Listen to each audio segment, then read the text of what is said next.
तो आज से ही कुछ कुछ काम बनना शुरू हो जाएगा दोबारा।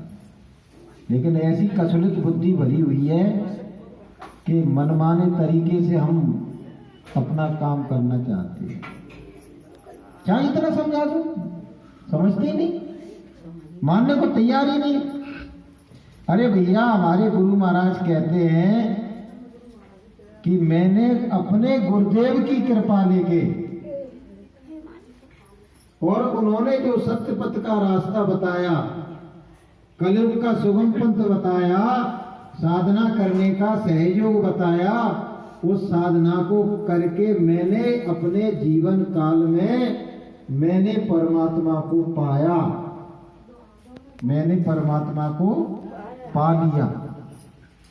तुम में मुझ में केवल इतना सा अंतर है कि मैंने अपने गुरु के वचनों पर विश्वास भरोसा किया और उनके बताए हुए रास्ते पर चला मैं पूर्ण विश्वास के साथ। उसका प्रतिफल मुझको ये मिला कि मुझे जीवन काल में ही परमात्मा के दर्शन हो गए। बोलिए प्रेम से। जब इनके गुरु इनको परमात्मा से मिला सकते हैं तो ये हमको परमात्मा से नहीं मिला सकते? बोलो। अच्छा, आप ये कहोगे हम कैसे माने कि इनको परमात्मा मिली कि नहीं मिली? बहुत से लोग क्यों कह रहे हैं कि हम कैसे माने कि तुम्हारे गुरुदेव को भगवान मिले कि नहीं मिले?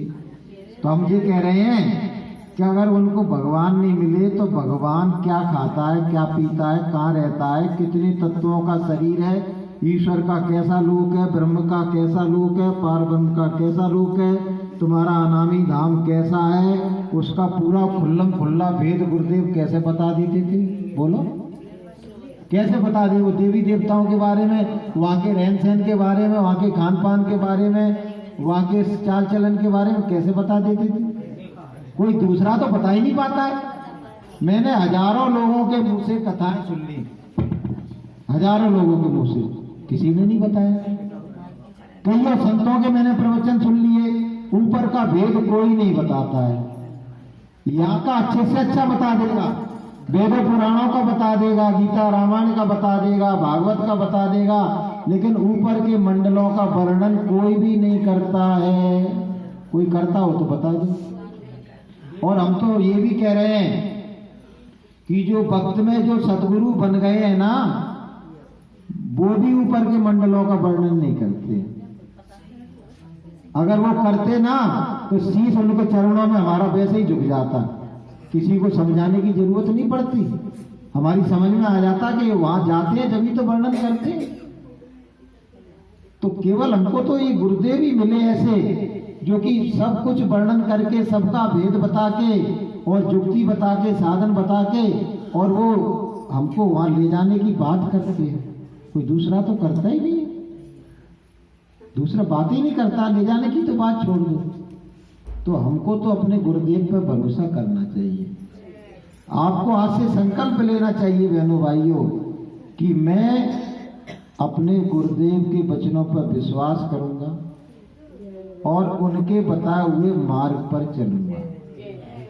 और जहां तक देवी देवताओं की बात है, आपको मैं बता दूं, सारे देवी देवताओं का और ब्रह्मा विष्णु महादेव का और आदि मां शक्ति का अधिष्ठाता हमारा पहला नाम है, जो नामदान में हमको दिया गया है।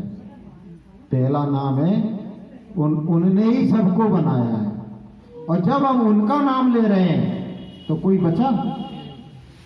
कोई अप्रसन्न रह सकता है?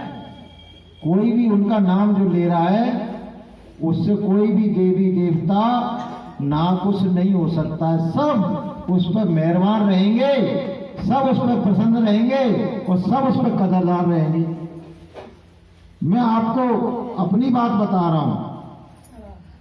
मैं बहुत छोटा था, 10 साल में मुझे नामदान मिला था, तब मैं बहुत भजन करता था। आपको बताऊं, पिछले जन्म का कुछ रहा होगा, तो मैं झूठ नहीं बोल रहा हूं। मुझे कई बार हनुमान जी ने आके दर्शन दिए, मुझे कई बार माता मैया ने दर्शन दिए मुझे कई बार कि बेटा तुझे क्या चाहिए तू बता। लेकिन मैं ये कह देता था मुझे आपसे कुछ नहीं चाहिए, मुझे तो परमात्मा चाहिए। वो परमात्मा मुझे मेरे गुरुदेव मुझे दिला सकते हैं, कोई दूसरा दिला नहीं सकता है। तो बोलिए प्रेम से। तो जब ऐसे सदगुरु मिल गए तो फिर हमको भटकने की जरूरत, और भटकोगे ना तो भटकते भटकते तो करोड़ों जन्म हो गए, बीत गए, आज तक भटक रहे हो। भटकोगे तो भटकते ही रह जाओगे, और गुरु के वचनों पर विश्वास करके और साधना के पथ पर आरूढ़ हो गए और अपने विकारों को, अपनी विकृतियों को, अपने दुर्गुणों को धीरे धीरे निकालना शुरू कर दिया, तो परमात्मा की, गुरुदेव की कृपा से मेरा हृदय पवित्र और निर्मल हो जाएगा और मुझे परमात्मा को ढूंढने के लिए दुनिया में कहीं अन्यत्र भटकने की जरूरत नहीं पड़ेगी। परमात्मा स्वयं मेरे हृदय में प्रकट हो जाएगा। बोलिए प्रेम से। तो बहनों भाइयों, अपने जीवन को सफल बनाइए। ये मनुष्य जीवन बड़ी मुश्किल से मिला है। एक बार मिला है, बार बार मिलता नहीं। अगर बार बार मिलता तो कोई बात नहीं थी, अपन कह देते भैया इस जीवन में जो मन में आए सो कर लो। अगर भगवान नहीं मिला तो अगले जीवन में फिर कोशिश कर लेंगे। वो इतना चालाक है कि करोड़ों वर्षों तक हमने याचना की, मिन्नत की, प्रार्थना की, विनती की, अर्चना की, तब हमारा रुदन देख के, हमारी करुण पुकार सुन के बड़ी मुश्किल में उसे दया आई, वो भी करोड़ों वर्षों के बाद, तब हमको ये मानस तन दिया। और उसने कहा देखो, एक बार दिया है, बार बार दूंगा नहीं।